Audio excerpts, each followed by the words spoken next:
अस्सलाम वालेकुम स्टूडेंट्स, मेरा नाम है फ़रीहा ख़ान और आप सब देख रहे हैं लर्न इंग्लिश विद रोशनी। तो आज का जो एडिटोरियल है उसका टाइटल है हेट इन इंडिया। तो इस एडिटोरियल में वो बात कर रहा है कि जो हेट स्पीच है उसको एक पॉलिटिकल टूल के तौर पर इस्तेमाल किया जा रहा है और इससे क्या हो रहा है, जो मजहबी तफरीक है ना उसमें इजाफा हो रहा है, जिसके नतीजे में इंडिया में मुसलमानों की ज़िंदगी मुश्किल हो रही है। और वो कह रहा है कि ये ज़्यादातर वाक़यात जो हैं आपको बीजेपी रूल स्टेट्स में नज़र आएंगे। बीजेपी ये स्ट्रैटेजी इलेक्शन में इस्तेमाल करती है। क्यों इस्तेमाल करती है? क्योंकि इससे वो अपना हिंदू मेजॉरिटी का जो वोट बैंक है ना उसको मजबूत बनाना चाहती है, उसको मजबूत बनाती है। जैसा कि हाल में जो इंडिया हेट लैब की रिपोर्ट आई है उसके मुताबिक जो हेट स्पीच के जो केसेस हैं, जहां वो 2023 में 668 थे, अब 2024 में वो 1165 तक पहुंच गए हैं। तो होता कैसे है ये सब होता है हेट स्पीच से। आम लोग जो होते हैं, जो अवाम होती है, उनको तशद्दुद पर उकसाया जाता है, जैसे जिसमें लिंचिंग शामिल है, घर गिराने का काम शामिल है, या मुस्लिम तरीक मिटाने की जो कोशिश शामिल है। तो एडिटोरियल में वो ये बात कर रहा है कि जितने भी ओपोजिशन लीडर्स हैं या जितने भी एक्टिविस्ट हैं, उन सबको इस वक्त अब खड़े हो जाना चाहिए, क्योंकि नफ़रत बहुत ज़्यादा बढ़ रही है और अगर इस चीज़ को इन्होंने अभी ना रोका तो आगे जाके जो होगा उसको हैंडल करना मुश्किल हो जाएगा। तो चलें अब इसको स्टार्ट करते हैं। अब वो कह रहा है हिस्ट्री शोज, जो हिस्ट्री है ना, जो तारीख है वो दिखाती है क्या, दैट ये कि रूलर्स यूज़ हेट स्पीच, के जो हुक्मरान है वो इस्तेमाल करते हैं हेट स्पीच को। अच्छा, क्यों इस्तेमाल करते हैं?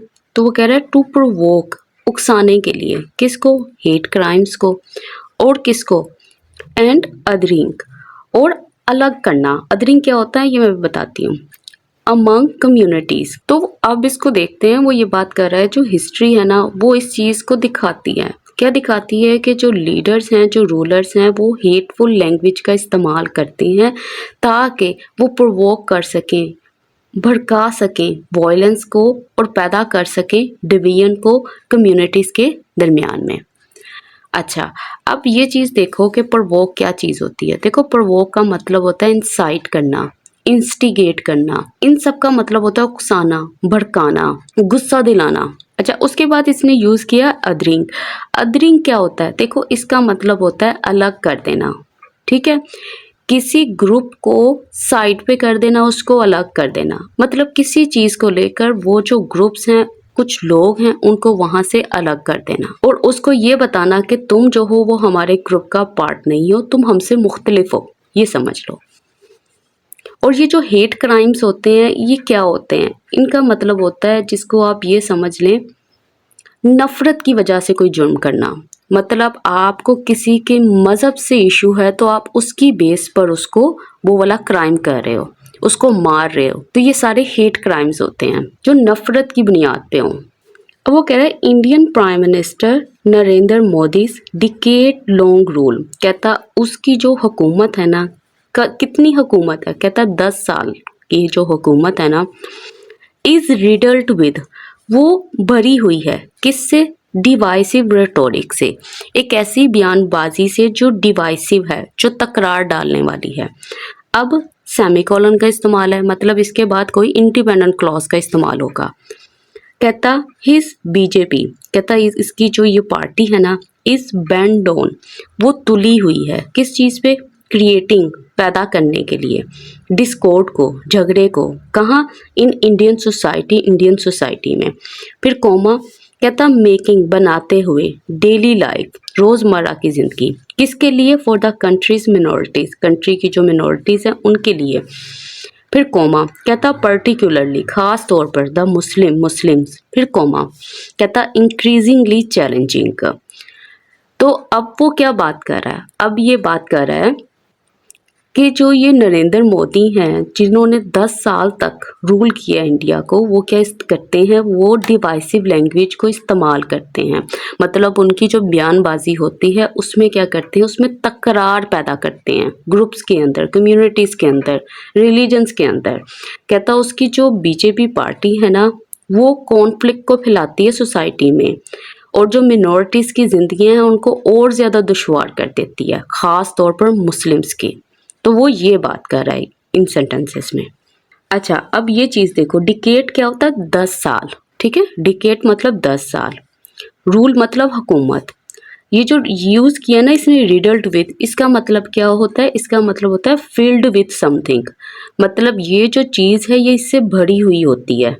उसके बाद इसने यूज़ किया डिवाइसिव। डिवाइसिव का मतलब होता है तफरीक डालने वाली, एक तलाब पैदा करने वाली। अच्छा, उसके बाद है रेटोरिक। रेटोरिक का मतलब क्या होता है? बयानबाजी। ये अक्सर जो पॉलिटिशियंस जो लैंग्वेज यूज़ करते हैं, आप खुशगोई भी इसको बोल सकते हो। उसके बाद इसने यूज़ किया बैंड टोन। बैंड टोन का मतलब होता है कोई भी चीज़ जो है वो इस चीज़ पे तुली हुई है कि मैंने तो ये ही करना है, ठीक है। तो आप बैंड टोन उस चीज़ में भी इस्तेमाल कर सकते हो कि वो जो पर्सन है या कोई चीज़ है वो डिटर्मिन्ड है कि मैं जो हूँ वो ये करूँगा ही करूँगा, मेरा ये पुख्ता इरादा है। अच्छा, बेंड टोन के बाद जो है आप हमेशा जेरेंड का इस्तेमाल करोगे, ठीक है। आप बेंड टोन के बाद क्रिएट नहीं लिखोगे, आप बेंड टोन के बाद क्रिएटिंग ही लिखोगे, ING में ही लिखोगे, और इसमें कोई देखने वाली चीज़ नहीं है। बाकी इसने सेमी कॉलन का यूज़ किया था, तो मैंने ये बताया था। इसके बाद जो है इंडिपेंडेंट क्लॉज आएगी और वो आई यहाँ पे। और यहाँ पे ये जो आपको नज़र आ रहा है ना कॉमे के बाद, मेकिंग डेली लाइफ चैलेंजिंग, ये क्या चीज़ है? वो ये बात कर रहा है कि जब बीजेपी ये वाले काम करती है ना तो उसके साथ साथ वो ये वाला काम भी कर रही है।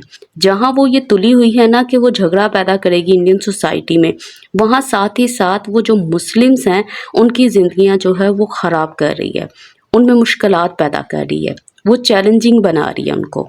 चैलेंजिंग होता क्या है? मतलब कि मुश्किल ना, उनके लिए बहुत ज़्यादा मुश्किल बना रही है, मुश्किलात क्रिएट कर रही है। अब वो कह रहा है the US based think tank. अब ये क्या चीज़ है? ये इंडिया हेट लैब है जो इन केसेस को देखती है। फिर कॉमा कहता हैज़ रिलीज, उसने रिलीज़ किया है अ न्यू रिपोर्ट को, एक नई जो रिपोर्ट है उसको वो सामने लेकर आया है। अच्छा, कौन सी रिपोर्ट? कहता एक्सपोजिंग, जो कि एक्सपोज कर रही है, जो सबके सामने लेकर आ रही है, जो जाहिर कर रही है, बेनिकाब कर रही है। किसको? एन अलार्मिंग सर्च को, एक ऐसे इंक्रीज को जो बहुत ही अलार्मिंग है, मतलब बहुत ही खौफनाक है। किस में सर्च हो रहा है? इन हेट स्पीच, हेट स्पीच में। अब एम डैश, अब ये तफसील बताएगा, जो इसने ऊपर बात की है ना उसी को स्ट्रॉन्ग बनाने के लिए ये कुछ कहेगा। कहता फ्रॉम 668 केसेस इन 2023, जहां 2023 में इतने केसेस थे, अब जो सर्च आया है, जो इंक्रीज आया है वो कितना आया है? 1165 तक इन 2024, इतना इंक्रीज आया है, इतना सर्च आया है। फिर उसके बाद है सेमी कॉलन। अब वो कह रहा है जो कम्यूनल वेनम है, कम्यूनल वेनम का मतलब क्या होता है? वेनम का मतलब होता है जहर। कम्यूनल का मतलब क्या है? कम्युनिटी से रिलेटेड, समाज से रिलेटेड, जो समाजी जो वेनम है ना, जो जहर जो है, रोज कहता जो कि बढ़ गया है बाय 74.4% से। कितना बढ़ा है? विथ 98.5%। अच्छा, किस चीज़ का? कहता ऑफ द हेट स्पीचेस का, डायरेक्टेड एट मुस्लिम्स, जो कि डायरेक्ट की जाती हैं, मतलब जो कि किन की तरफ जिनका रुख होता है? मुस्लिम्स की तरफ। अब इसको जोड़ते हैं। वो कह रहा है जो US बेस्ड थिंक टैंक जो रिसर्च सेंटर है ना, उसने रिलीज किया एक रिपोर्ट को। ये वो वाली रिपोर्ट है जो कि सबके सामने लाती है एक खौफनाक इंक्रीज को, जो कि है हेट स्पीच में। कहता 668 केसेस हुए 2023 में, और बाद में 2024 में ये बढ़कर कितने हो गए? 1165। उसके बाद उसने कहा ये जो कम्युनिटी का जहर है ना, कम्युनल वेनम है, जो कम्युनिटी से रिलेटेड जो जहर इनको डाला जाता है, कहता है ये बढ़ गया है 74.4% से 98.5% तक का। और ये वो वाली हेट स्पीचेस होती हैं, ये वो वाली नफरत भरी बातें होती हैं जो डायरेक्टेड होती हैं मुस्लिम्स की तरफ, मतलब जहाँ पे मुस्लिम्स को ही फोकस किया जाता है, इन्हीं को निशाना बनाया जाता है। अच्छा, अब ये चीज़ देखो कि यहाँ पे कोमा है, उसके बाद इसने बताया है कि कौन से US बेस्ड थिंक टैंक की बात कर रहा है। उसने यहाँ पे उसका नेम मेंशन किया, फिर कोमा लगा दिया। देखो यहाँ पे इसने वर्ड यूज़ किया एक्सपोज करना। एक्सपोज करने का मतलब होता है अनवेल करना, डिस्क्लोज कर देना, अनकवर कर देना, अनमास्क कर देना, मतलब बेनिकाब कर देना, जाहिर कर देना, सबके सामने ले आना। अलार्मिंग का मतलब क्या होता है? हर वो चीज़ जो खौफ पैदा कर दे, जो बहुत ही शॉकिंग हो, बहुत ही डिस्टर्बिंग हो, वरीसम हो, तो उसके लिए अलार्मिंग यूज करते हैं। उसके बाद इसने सर्ज का वर्ड यूज किया। सर्ज का मतलब होता है सडन इंक्रीज, अचानक से तेजी होना, अचानक से इजाफा होना। अब ये जो सर्च था वो कहाँ से कहाँ तक था, वो उसने फ्रॉम और टू लगा के बताया है। यहाँ से यहाँ तक हुआ, फ्रॉम से टू तक, ठीक है। उसके बाद है सेमीकोलन। सेमीकोलन के बाद उसने ना इंडिपेंडेंट पूरी की पूरी एक क्लॉज रखी है और उसने ये बताया है कि जो ये वाला जहर है ये इतना भर गया है और ये कम्युनल वेनम कौन सा है, ये हेट स्पीचेस के थ्रू ये जो जहर फैलाया जाता है ना, ये उसकी बात कर रहा है। अच्छा, अब एक चीज नोट करो कि इसने यहाँ पे यूज किया है रोज का। रोज क्या है? ये है राइस, इसकी फर्स्ट फॉर्म होती है, रोज इसकी सेकंड फॉर्म है, इसकी थर्ड फॉर्म होती है राइसन। अब ये वाली जो वर्ब होती है ये इंट्रांसिटिव वर्ब्स होती हैं और इरेगुलर वर्ब्स भी इसको कहते हैं। ये अपने बाद कोई भी ऑब्जेक्ट को नहीं लेंगी। रोज का मतलब क्या होता है? इसका मतलब होता है उठना, ठीक है, खुद से ऊपर जाना, खुद से बढ़ना, खुद से इजाफा होना, किसी भी चीज का खुद से बढ़ना, ठीक है। जैसे वो प्राइसेस भी हो सकती हैं, कोई हेट स्पीचेस भी हो सकती हैं, कुछ भी हो सकता है जो खुद से बढ़ रहा है, लेकिन इसके बाद आप इसका ऑब्जेक्ट नहीं लगाओगे क्योंकि ये ऑब्जेक्ट लेती नहीं है। अगर इसकी जगह आप रेज का इस्तेमाल करते हैं ना, रेज, रेज, रेज्ड, तो वो जो होती है वो अपने पास ऑब्जेक्ट लेती है और उसका मतलब होता है उठा देना। किसी ऑब्जेक्ट को उठाना भी हो सकता है या अपने हाथ को ऊपर उठाना भी होता है, तो उस केस में आप जो है ऑब्जेक्ट का इस्तेमाल करेंगे। और यहाँ पे जो ये वाला रोज है इसके बाद कोई ऑब्जेक्ट नहीं आएगा, ये विदाउट ऑब्जेक्ट आती है वर्ब। वो कह रहा है ओवर 2/3 ऑकर, कहता 2/3 केसेस जो है ना वो कहाँ हैपन हुए हैं, कहता वो हुए हैं बीजेपी रूल स्टेट में। और कहता और इन दोज, और वो वाली स्टेट्स में रन बाय इट्स अलाइज, जिनको चलाया जाता है इसके अलाइज के जरिए। अलाइज मतलब इसके पार्टनर्स के जरिए, इनके सपोर्टर्स के जरिए। तो जहाँ जहाँ आपको बीजेपी नजर आएगी या इसके सपोर्टर्स नजर आएंगे तो वहाँ वहाँ ऐसे जो केसेस हैं वहाँ पे आपको जरूर देखने को मिलेंगे। तो अलाइज का मतलब क्या होता है? फ्रेंड्स, सपोर्टर्स, जो एक दूसरे को हेल्प करते हैं। कहता एज, जैसा कि, अ वाइटल एस्पेक्ट, एक बहुत ही इंपॉर्टेंट पहलू किस चीज का, of mister Modi's Hindutva politics. इसकी जो सियासत का जो सबसे इम्पोर्टेंट पहलू है ना वो क्या है? Communal flames. जो कम्युनिटी के, कम्यूनल क्या होता है? रिलेटेड टू कम्युनिटी, ठीक है। अब ये वाले जो फ्लेम्स है ना, ये जो चिंगारियां हैं, बर्न ब्राइटर, ये बहुत तेजी से बर्न होती हैं, जलती हैं। कब? कहता ड्यूरिंग इलेक्शन सीजन्स। वो असल में यही बात कर रहा है कि जो मोदी की पार्टी है ना, जो इसकी जो पॉलिटिक्स है वो डिपेंड ही इन्हीं चीज़ों पे करती है कि हर चीज़ मतलब रिलीजियस डिवीजन के ऊपर, मज़हब को लेकर इस तकरार के ऊपर। कहता जो इलेक्शन के दौरान जो है और ही ज़्यादा इंटेंसिफाई हो जाती हैं और ही ज़्यादा बढ़ जाती हैं। मतलब जहाँ जहाँ मिस्टर मोदी हैं वहाँ वहाँ उनकी जो स्पीचेस हैं या उनकी जो पॉलिटिक्स हैं उनका सबसे इम्पोर्टेंट एस्पेक्ट ही यही होता है। अब कैसे होता है आगे देखो। कहता according to the India hate lab, फिर कोमा, कहता last years election campaign witnessed. जो पिछले साल की जो इलेक्शन कैंपेन्स थी ना, उन्होंने देखा, क्या देखा? BJP leaders deliver. जो बीजेपी लीडर्स थे ना उन्होंने दिया मोर देन 450 हेट स्पीचेस, मतलब 450 से ज़्यादा हेट स्पीचेस तो इन्हीं की तरफ से आई थी। कहता with 63 from mister Modi himself, जिसमें जो 63 थी वो मोदी की तरफ से, खुद मोदी की तरफ से थी। तो अब वो ये देख लो कि जो इंडिया हेट लैब जो है उन्होंने ये चीज़ को खुद देखा है कि जो लास्ट इलेक्शन थे वहाँ पे बीजेपी लीडर्स ने 450 हेट स्पीचेस बनाई थी, जिसमें 63 जो मोदी साहब है उन्होंने खुद की थी। अब वो कह रहा है बेशक इट इज़ हाई टाइम कि अब वक्त आ गया है India's activist and opposition parties, कि इंडिया के जो एक्टिविस्ट हैं या ओपोजिशन पार्टीज हैं शोड कि वो दिखा दें ग्रेटर कमिटमेंट को। किस चीज़ की कमिटमेंट को? कहता टू बैटलिंग, कि वो मुकाबला करें किसका? इवल का। किस चीज़ के लिए? For the sake of an inclusive and progressive society. तो वो ये बात कर रहा है कि इंडिया के जो एक्टिविस्ट हैं या ओपोजिशन पार्टीज हैं उनको लाजमी सख्त एक्शन ले लेना चाहिए इस हेट के खिलाफ, अगर वो बनाना चाहते हैं एक यूनाइटेड या प्रोग्रेसिव सोसाइटी को।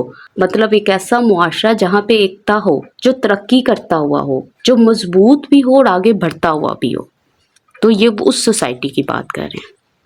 अच्छा, अब एक चीज़ नोट करो कि इसने यहाँ पे यूज़ किया इट इज़ हाई टाइम और उसके बाद इसने यूज़ किया है शोड। तो इट इज़ हाई टाइम के बाद इसने यहाँ पे पास्ट क्यों यूज़ किया है, तो ये मैं थोड़ा सा एक्सप्लेन कर देती हूँ।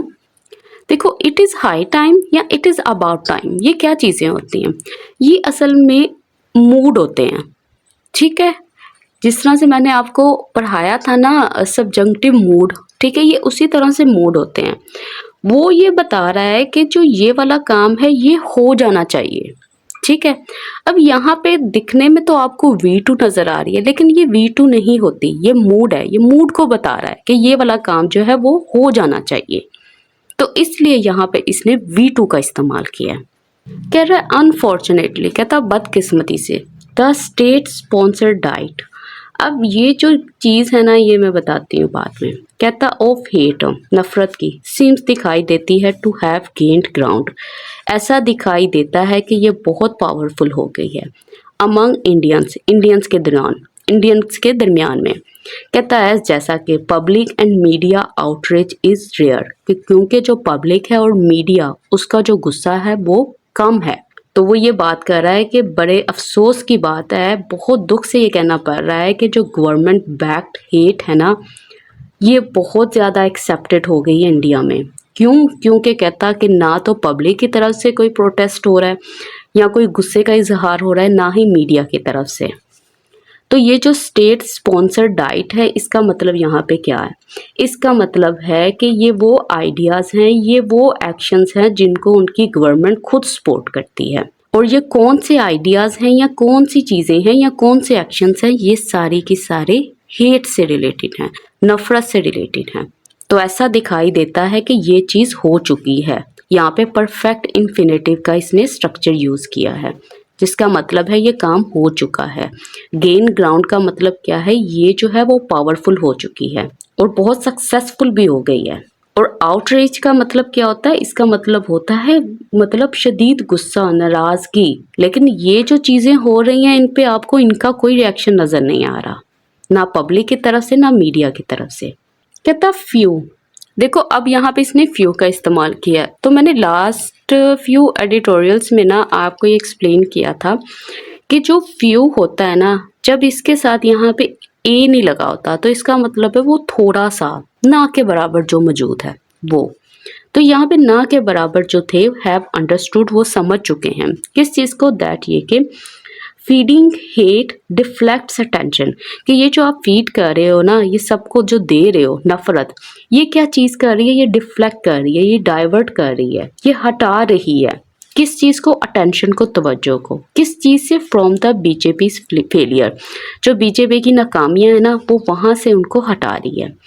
अच्छा, अब उसने यूज़ किया टू, मतलब किस तरफ इन सब की अटेंशन थी? टू डिलीवर करने के लिए गवर्नमेंटल एंड पॉलिसी रिफॉर्म्स को, दैट इट प्रॉमिस, जो इसने वादा किया था, फॉर अ राइजिंग इंडिया, एक ऐसे इंडिया के लिए जो कि राइजिंग है, जो कि बढ़ता हुआ है। तो वो ये बात कर रहा है कि ना के बराबर जो लोग हैं वो इस बात को समझे हैं कि ये जो जहनों में नफरत डालना है, दिलों में नफरत डालना है, ये असल में मोड़ रही है उनकी तवज्जो को। किस चीज़ से मोड़ रही है? बीजेपी की फेलियर से। और तवज्जो किस चीज़ पे थी? इस चीज़ पे कि जो इसने पूरा करना था, वादों को जो इसने किए थे गवर्नमेंटल और पॉलिसी रिफॉर्म्स को लेकर। तो वो ये बात कर रहा है इसमें। तो डिफ्लेक्ट का मतलब क्या होता है? इसका मतलब होता है डाइवर्ट कर देना, मोड़ देना, हटा देना, टर्न असाइड कर देना। और ये जो इसने गवर्नमेंटल और पॉलिसी रिफॉर्म्स लिखे हैं ना, इसका मतलब क्या है? रिफॉर्म्स का मतलब होता है तब्दीलियाँ लेके आना, और गवर्नमेंटल रिफॉर्म्स का मतलब होता है हुकूमत में सुधार लेकर आना, और पॉलिसी रिफॉर्म्स का मतलब होता है ये जो कानून या पॉलिसीज़ हैं उनमें बेहतरी लेकर आना। और ये जो आपको राइजिंग नज़र आ रहा है ना, ये एडजेक्टिव का काम कर रहा है। ये बता रहा है कि ये वो वाला इंडिया है जो कि राइजिंग है, जो कि तरक्की करता हुआ भारत है। तो वो ये बात कर रहा है। तो स्टूडेंट्स, अगर आप चाहते हो मैं आपको इसी तरह से एक्सप्लेन करती रहूँ हर चीज़, तो प्लीज़ इस चैनल को ज़्यादा से ज़्यादा शेयर किया करें। जब चैनल पे व्यूज़ नहीं आते तो बिल्कुल दिल नहीं करता वीडियोस लाने को। तो अगर आप चाहते हो कि मैं वीडियोस को फिर लेकर आती रहूँ तो प्लीज़ इस चैनल को शेयर करते जाओ ज़्यादा से ज़्यादा, और वीडियोज़ को लाइक किया करो, और कमेंट सेक्शन में ज़रूर बताया करो कि आपने इसको शेयर किया है कि नहीं किया। क्योंकि लास्ट टाइम भी मैंने इसलिए वीडियोस बनाना छोड़ दी थी क्योंकि बिल्कुल व्यूज़ नहीं आ रहे थे और बिल्कुल मज़ा नहीं आता पढ़ाने का। अब वो कह रहा है एंड हेट रिटेन्स, जो नफरत है ना वो रिटेन करती है। रिटेन करने का मतलब है मेंटेन करना, वो बरकरार रखती है। किसको? हिंदू मेजोरिटी वोट बैंक को फॉर द पार्टी, पार्टी के लिए। तो वो कह रहा है कि जो नफरत है ना उसको इस्तेमाल कर कर बीजेपी जो है वो एक चीज़ को पक्का कर लेती है, एक चीज़ को मजबूत कर लेती है। वो क्या है? वो हिंदू मेजोरिटी की सपोर्ट है। तो रिटेन को आप क्या, इसके सिनोनिम्स क्या हो सकते हैं? आप कीप कह सकते हो, मेंटेन कह सकते हो, प्रिजर्व कह सकते हो। अब वो कह रहा है अलाउइंग, इजाज़त देना। रैम्पंट हेट स्पीच का, एक ऐसी हेट स्पीच का, एक ऐसी नफरत वाली स्पीचेस का कहता है जो कि रैम्पंट है। रैम्पंट का मतलब होता है जो बेलगाम है, जो हर तरफ फैली हुई है। कहता किसके ज़रिए? बाय गॉडमैन, इनके ज़रिए, जो वहाँ के मतलब गॉडमैन को आप समझ ले कि मजहबी रहनुमा जो हैं, एंड लॉ मेकर्स, और जो कानून बनाने वाले हैं। अनेबल्स तक कहता जो अनेबल कर देते हैं, जो पॉसिबल बना देते हैं। किस चीज़ को? Ordinary people from the majority religion to employ violence, कि जो वहाँ के ऑर्डिनरी पीपल है ना, जो आम लोग हैं, मेजॉरिटी से मतलब जो हिंदुओं में से आम लोग हैं, वो क्या करें? वो इस्तेमाल करें वायलेंस का। अब एम डैश आ गया, अब तफसील बताएगा। कहता सच है, जैसा कि लिंचिंग्स एंड बुलडोजिंग होम्स, कि ये जो मॉब लिंचिंग क्या होती है कि जो लोग मिलकर आपस में किसी एक को मारना शुरू कर देते हैं, और बुलडोजिंग होम्स का मतलब ये है कि घरों को गिरा देना। टू डिग्रेड, ताकि डिग्रेड कर सके। डिग्रेड का मतलब क्या है? नीचा दिखा सके, या आप इसको कह लो कि किसी को ह्यूमिलेट कर सके, किसी को बेइज्जत कर सके। एंड सबड्यू, सबड्यू का मतलब होता है सप्रेस कर सके, दबा सके मुस्लिम्स को। फिर एम डैश क्लोज, कहता टू असर्ट, पक्का करने के लिए, सेंस ऑफ सुपरमेसी। तो वो यही बात कर रहा है कि जब इनके रिलीजियस लीडर्स हैं, जो पॉलिटिशियंस हैं, कहता वो हर जगह तो हेट को ही स्प्रेड कर रहे हैं। तो इससे क्या होता है, जो मेजॉरिटी कम्युनिटी के जो आम लोग हैं वो क्या करते हैं? वो वायलेंस का इस्तेमाल करते हैं। जैसे लिंचिंग हो गया, या लोगों के घरों को डिस्ट्रॉय करना होगा। तो ये सब कर कर वो क्या चीज़ प्रूव करते हैं? वो प्रूव करते हैं कि हम मुस्लिम्स के ऊपर डोमिनेंट हैं, हम इनके ऊपर हावी हैं। तो वो एक सेंस ऑफ सुपरमेसी को शो करते हैं। चलें अब इसके मीनिंग्स देखते हैं। अच्छा, रैम्पंट का मतलब क्या होता है? इसका मतलब होता है वाइड स्प्रेड। अनचेक भी बोल सकते हैं, आउट ऑफ कंट्रोल बोल सकते हैं, अनरिस्ट्रेन बोल सकते हैं, अनलीश भी बोल सकते हैं। लीश क्या होती है? जो कुत्ते के गले में डालते हैं, जो पटा होता है। तो अगर किसी का पटा उतार दो तो वो क्या हो जाता है? वो काबू से बाहर हो जाता है। तो उसके लिए बोलते हैं अनलीश वर्ड। अच्छा, उसके बाद उसने गवर्नमेंट का यूज़ किया। गवर्नमेंट का यहाँ पे मतलब है रिलीजियस लीडर्स, ठीक है, जो भी मजहबी रहनुमा हैं उनके। ऑर्डिनरी पीपल मतलब आम लोग जो हैं। एम्प्लॉय करने का मतलब होता है इस्तेमाल करना, यूटिलाइज करना, अप्लाई करना। अच्छा, डिग्रेड करने का मतलब क्या होता है? इसका मतलब होता है किसी को ह्यूमिलेट करना, किसी को वीकन करना, किसी को नीचा दिखाना, बेइज्जत करना। असर्ट करने का मतलब क्या होता है? इसका मतलब होता है पक्का करना। और सबड्यू का मतलब क्या होता है? सबड्यू का मतलब होता है कि किसी को सप्रेस करना, किसी को दबाना। ये सब चीज़ें करने का मकसद क्या है? ये चीज़ बताना है कि हम आपसे ऊपर हैं, हम आपसे बेहतर हैं। द हिंदुआ रैम्पेज, कहता है ये जो हिंदुआ मतलब हिंदुओं से रिलेटेड ये जो इनकी तरफ से की जाने वाली जो डिस्ट्रक्शन है, जो हंगामा राई है, कहता कैसे? एम डैश आ गया। कहता फ्रॉम डिस्ट्रॉइंग, ये डिस्ट्रॉय कर देना मॉस्क को, मस्जिदों को, टू इकोनॉमिक बायकॉट्स, के मुकम्मल बायकॉट कर देना, of poor Muslims, in Muslims का। फिर एम डैश कहता ये जो रैम्पेज है ना, ये जो कर रहे हैं, ये जो हंगामा राई है, ये जो क्योस है, ये जो डिस्ट्रक्शन है, कहता एम्स टू, कहता इसका मकसद है कि टू इरेज, वो मिटा दें मुस्लिम हिस्ट्री को। तो वो यही बात कर रहा है, कहता है ये इन सब चीज़ों का मकसद ही यही है कि मुस्लिम हिस्ट्री को इरेज करते हैं। तो रैम्पेज का मतलब क्या है आपको आई थिंक अब समझ आ गई होगी। अब वो कह रहा है मेलाइनिंग मुस्लिम्स इज अ माइनर, कहता है ये जो मेलाइन करने का काम है ना, मेलाइन करने का मतलब है किसी को बुरा भला कहना, बदनाम करना। कहता है ये हो सकता है छोटा हो, लेकिन कहता ऑलबेट चिलिंग, ये बहुत ज़्यादा चिलिंग है, बहुत ज़्यादा डरा देने वाला है। कहता पार्ट ऑफ दिस एजेंडा, ये जो चीज़ है ये असल में पार्ट है इस एजेंडा का। तो वो यही कह रहा है, कहता है कि बदनाम करना मुस्लिम को दिखने में तो बेशक छोटा सा लगता होगा, लेकिन कहता है कि ये जो बहुत बड़ा इनका एजेंडा है ना, जो बहुत बड़ा मंसूबा है, ये उसका एक ऐसा पार्ट है जो बहुत ही चिलिंग है, जो कि बहुत ही डरा देने वाला है, जो कि बहुत ही अलार्मिंग है। देखो इसने यहाँ पे ऑलबिट का इस्तेमाल किया। ये क्या है? ये कंजंक्शन है। ये बिल्कुल उसी तरह से कंजंक्शन है जैसे ऑल दो होती है, इवन दो होती है या दो होती है। इन सब का मकसद क्या होता है? किसी कंट्रास्ट को शो करना। अब यहाँ पे इसने कंट्रास्ट ही शो किया। इसने कहा ये चीज़ दिखने में माइनर है, अगर वो माइनर है तो वो चिलिंग नहीं हो सकती। लेकिन अब ये क्या है? इसने दो चीज़ों में कंट्रास्ट शो किया, इसलिए इसने यहाँ पे इसका इस्तेमाल किया। तो ये याद रखिएगा, ये दो, ऑल दो, इवन दो, ये इन्हीं मीनिंग्स में आती है। कह रहा है the oil rich Muslims brotherhood, मतलब कह रहा है कि जो वेल्दी, जो दौलतमंद मुस्लिम कंट्रीज हैं, एंड इंटरनेशनल कम्युनिटी, और जो ग्लोबल कम्युनिटी है, विच क्लेम्स, जो दावा करती है, टू अपहोल्ड, कि वो बरकरार रखेगी ह्यूमन राइट्स को, need to walk the talk, तो उनको क्या करना चाहिए? उनको एक रियल एक्शन लेना चाहिए। उनको वही करना चाहिए जो वो कहते आए हैं कि हम इस चीज़ को अब होल्ड करेंगे। तो अब वक्त आ गया है, जो कहा है उसको पूरा करो।